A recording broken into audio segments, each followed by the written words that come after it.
Mary talks about her close friends that she sort of trains with and then goes out with and works with in Normandy, and then some of them getting sent to other areas, and as I was saying to you this morning, getting sent to the concentration camps, which at the time, politically speaking, we don't know how much people knew, but they had absolutely no idea what the concentration camps were like.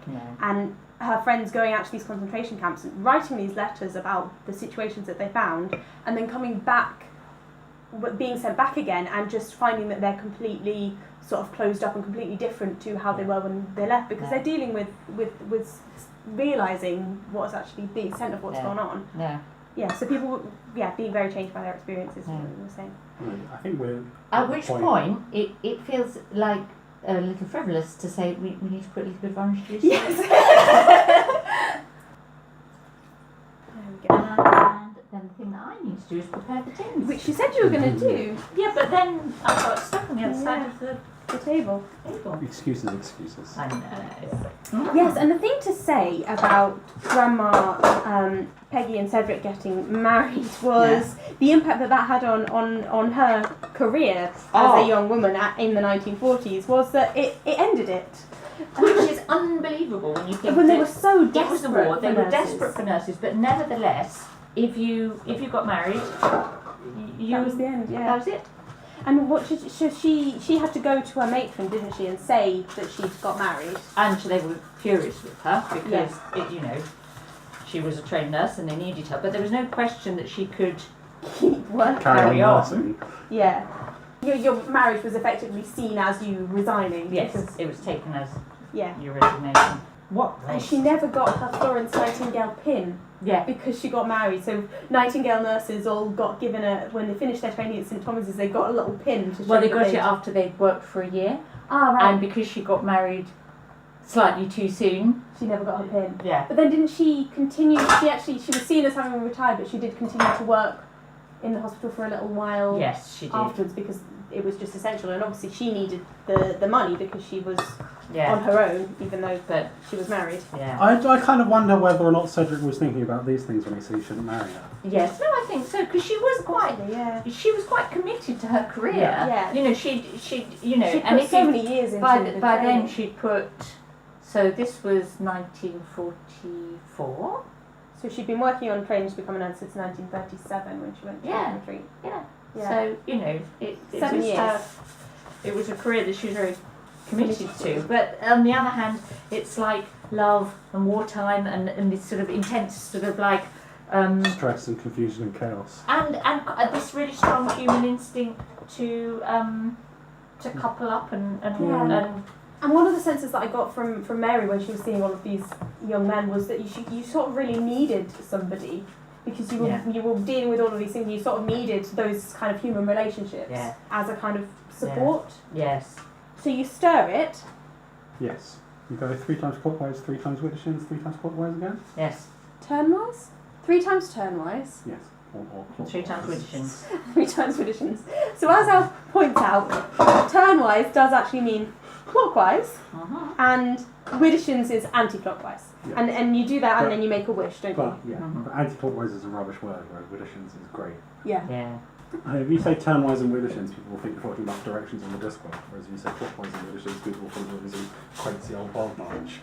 I mean, this isn't, I'm just putting the last drops of alcohol in from this, but actually when the cakes are baked... You feed them. You feed them with alcohol. Brandy. Until Christmas. Right. Every time you remember, you just take them out, drench them in alcohol. Drench is a strong word. And because the liquid of the alcohol sort of evaporates, leaving just... leaving the taste behind. Yeah. So you think, the cake will fall apart because it's getting too wet, but actually it sort of dries out each time. Well, I mean, kind of the opposite. It would fall apart because it got too dry, because the dried fruit would leach all the moisture out of the mix. So you have to dose it so that it stays. Keep it moist. And then obviously once you put the icing on, you have to stop. Yes, you don't pour brandy over the top of the icing. That wouldn't really work. No. So we're going to stir. I'm going to stir 3 times turnwise and 3 times widdershins. Clockwise. Okay, we got 2 mixes. Do we get 2 wishes? Oh wow, that's not the word. No. Drat. I'm going to have to lick my finger. Have you done your stir? I've done mine in the other pot.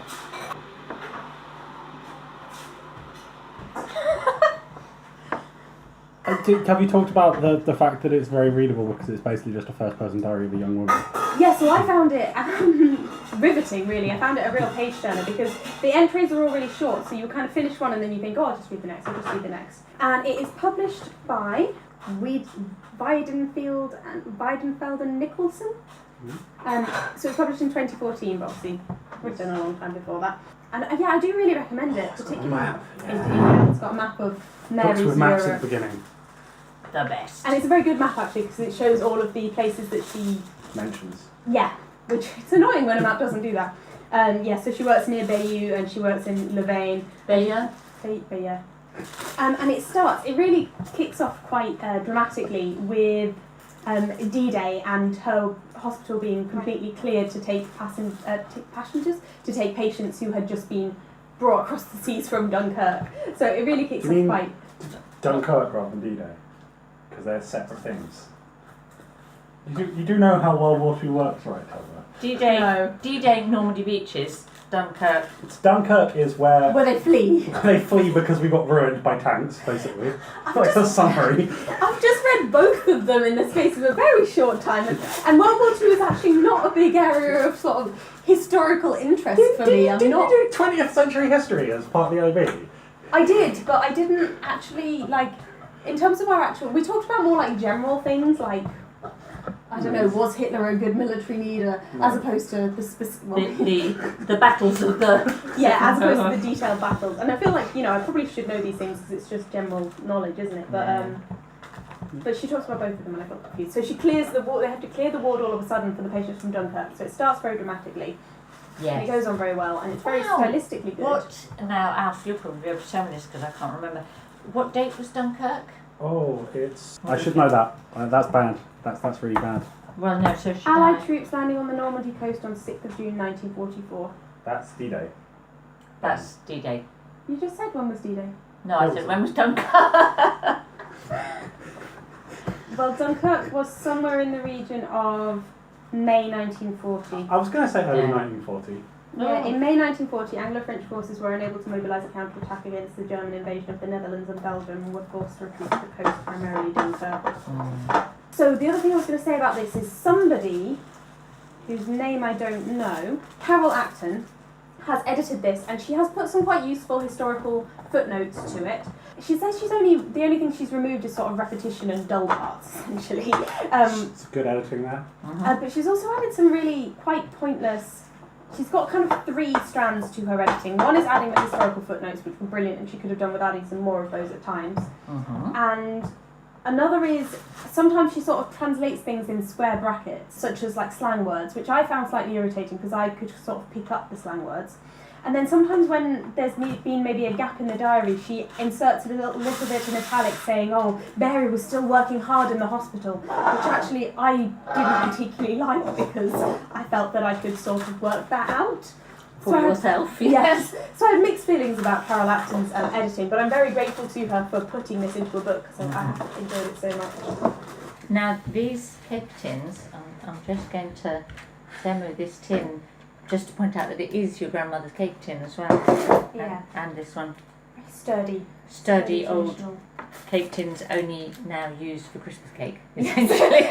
We don't bring them out for anything else. No. Well, I mean, everything else that goes in the silicone ones. Yeah, that's really... But instead, this is really well lined with greaseproof paper. And I don't think the silicone tin would actually take it. I think it would be almost too heavy. Yeah, like no, the bottom actually, would you're drop right. out. Yes, because it's such a heavy mixture that you need a robust wall and base. yes, Yeah. like not a flexible silicone one. I But think which also one- yeah? the silicone one probably isn't deep enough to get a good bake. No, Yeah. probably not.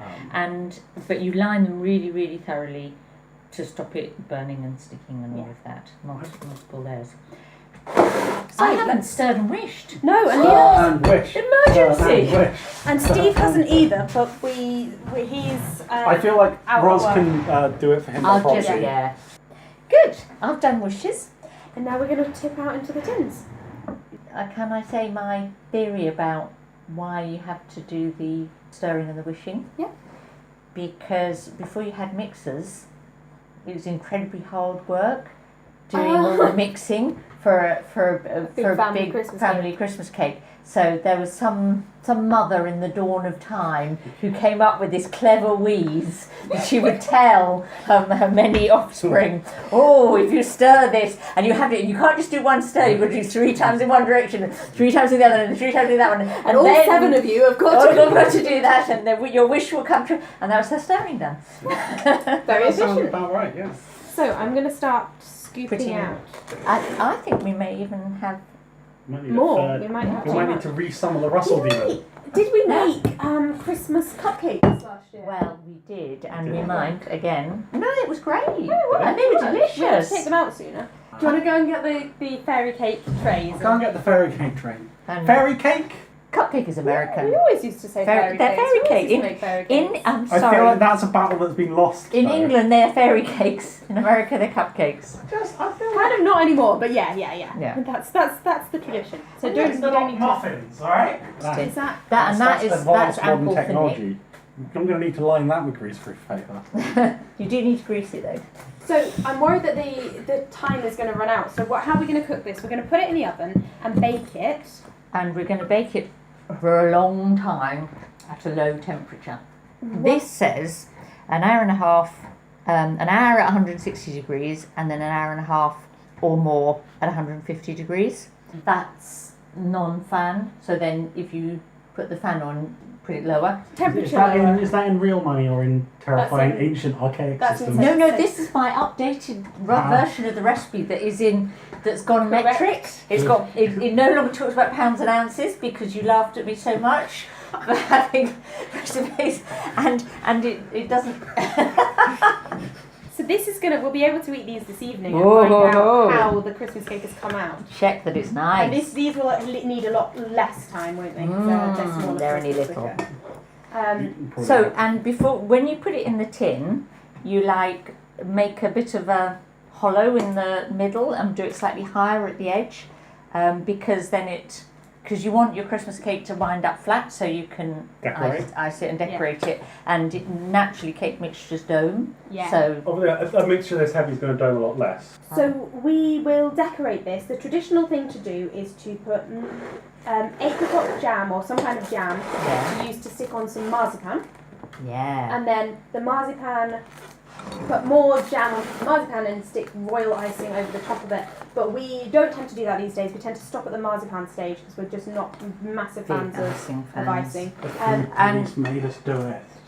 And traditionally, you make royal icing and you kind of spread it over, and then you can make it all like Spiky. spiky like snow. Yeah, But nowadays people Tend to use roll out icing, and make it nice like and ready flat made and from smooth. make little splashings with. I'd stop there Oh yeah, they are quite fun, because actually, those are quite full, and put more in in the big one. the big one. And we now, with the marzipan, we just decorate it with sort of circles of nuts and fruit, more cherries Yeah, and things like like- that. Back when it was, iced, we'd get tiny wooden Christmas decorations Oh, we and have little, them. We have them. They're out in the kitchen. little sort of scenes of winter Wood- wonder. woodland scenes. Winter Wonderland on the royal icing snow. But it looks really nice if you put like cherries and pecans and just sort of- almonds and Brazil nuts in like circles and then glaze it slightly. Yeah, you brush a glaze over the top so that it all looks really sort of moist and lovely and pretty. And now we get to lick the bowls, And now we do get to lick the bowls. Yes, which is obviously the best part. obviously. Yes. When it comes to the licking, it's important to pick the appropriate implement. I strongly recommend if you can get the sort of silicone rubberized spatula rather than one of the spoons, go for that because it's much better at picking stuff up. So I've got the short straw here just with the spoon, but my bowl's not been scraped properly, so I've got more in my bowl. Yeah. I should probably turn the camera off before we all start diving into the licking. Thank you very much for watching. This has been for Non-Fiction November. We've been talking about the Second World War, we've been making a Christmas cake, and we've been talking about A Very Private Diary by Mary Morris. Happy reading and happy Christmas preparations if you are also preparing for Christmas. Let me know if you have a traditional Christmas cake recipe or what you would normally have for your Christmas cake, if you have a Christmas cake, if you celebrate Christmas, or talk about your Family cooking traditions. family cooking traditions, any Second World War memories in your families if you wanted to share those.